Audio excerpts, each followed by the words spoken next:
Hey guys, welcome back to the channel. This is Dr. Bashura with the Houston Oral Surgery Association. Today we're going to talk about something that's actually quite common in the population, and what we're talking about today are mandibular tori. So I'll jump right in. Please make some comments if you have any questions. What you're seeing here, these little big bumps on the inside of the mouth, a lot of patients have these. They're called mandibular tori. And this is a story of a 50-year-old female that comes to our practice, our Cypress oral surgery practice, and she's complaining of these bumps. Every time she eats something hard, they get traumatized. She gets ulcers. They're painful. Sometimes they get infected.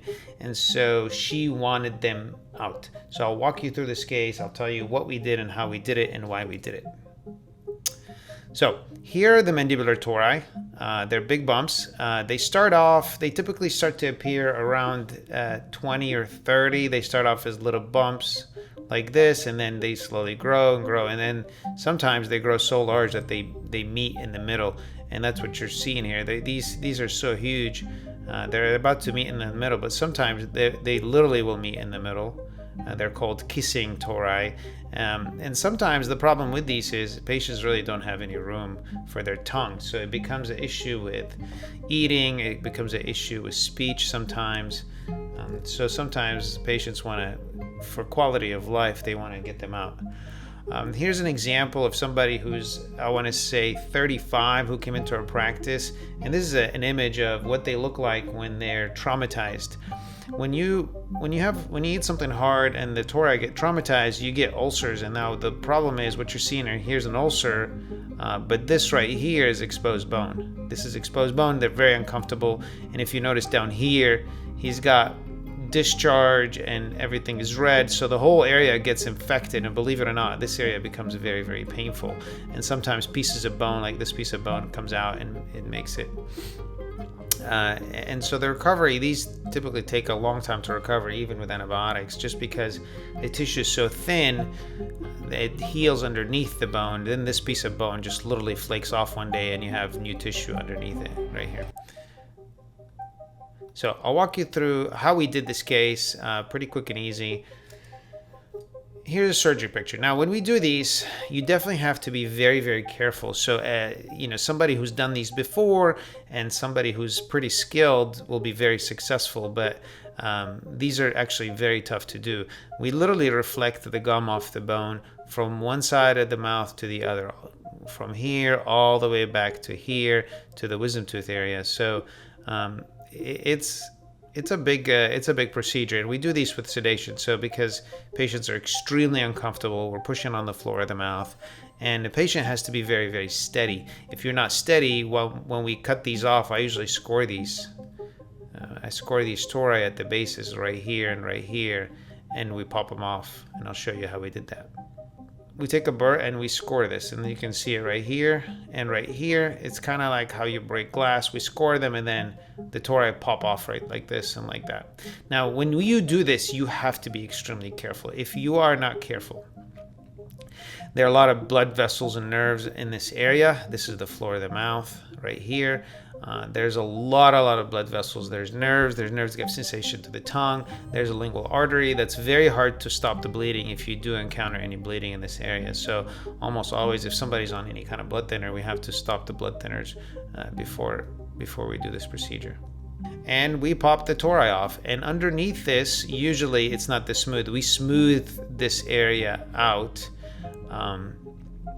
It's very important that you have no rough edges. If you have a lot of rough edges, like this, then it starts to cause trauma to the tissue, and a lot of times they poke through about a month or after surgery. So it's very important that you smooth everything out. Now, this area right here and right here is what you call floor of the mouth. So there's a couple of things in here that are very important. There are nerves that give sensation to the tongue. There's a lingual artery that kind of loops around like this. And that artery, if you hit that by accident, or because you're careless, you can have some heavy bleeding, and it's hard to stop the bleeding because it's hard to find the artery. There's also 2 large submandibular glands that produce most of your saliva. They're in this area as well. So there are a lot of structures here, and so you have to have a surgeon that has a lot of experience and steady hands, and that's why sedation is imperative in these procedures. This is what the tori look like when we remove them. If you're doing any bone grafting procedures, these are great. We can just use those, crush them up, and you have your own bone. But in this case, we didn't have any grafting or anything like that. And then we close everything up. As you notice, a couple of things. I put the stitches in between the teeth, everywhere, pretty much almost every tooth or every other tooth. You really don't want this one to open up. You'll see also some extra tissue. Right here you see there's a flappy tissue. All this, you don't trim this in any way. You should not ever trim this. This will all get smaller and heal properly. The other thing, sometimes one of the complications is people get little ulcers in here. We didn't get these in this case, but sometimes if you're careless or not careful, you'll get ulcers in this area. And when I do my stitching, I always put the actual stitch part, the knots on the outside towards the cheek, because if you have them on the inside, like here and here, they'll drive the patients crazy and they'll bother the tongue. So this is, when you do this right here and right here, it's very comfortable. Patients barely feel them. They're really not that traumatic to the lip. And these are dissolvable sutures. They come out on their own. This is what the area looks like about a week out. You can still see some of the stitches came out, but there's a few stitches left behind here.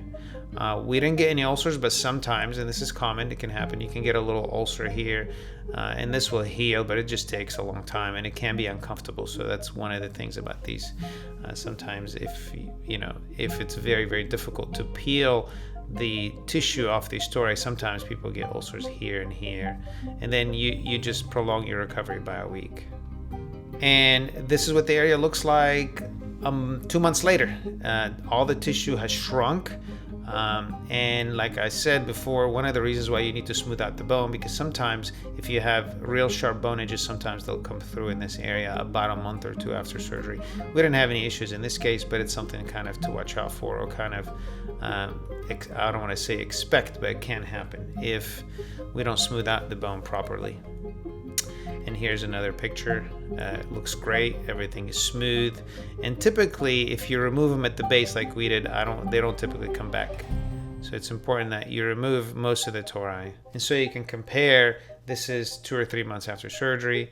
And here's your initial presentation. Again, this patient is a lot more comfortable. There's a lot more room for her tongue. So sometimes people actually feel better as far as less snoring, or they sleep better just because these tori are not in the way. Also, their speech improves, and a lot of times they can eat anything they like without worrying about traumatizing the mucosa here.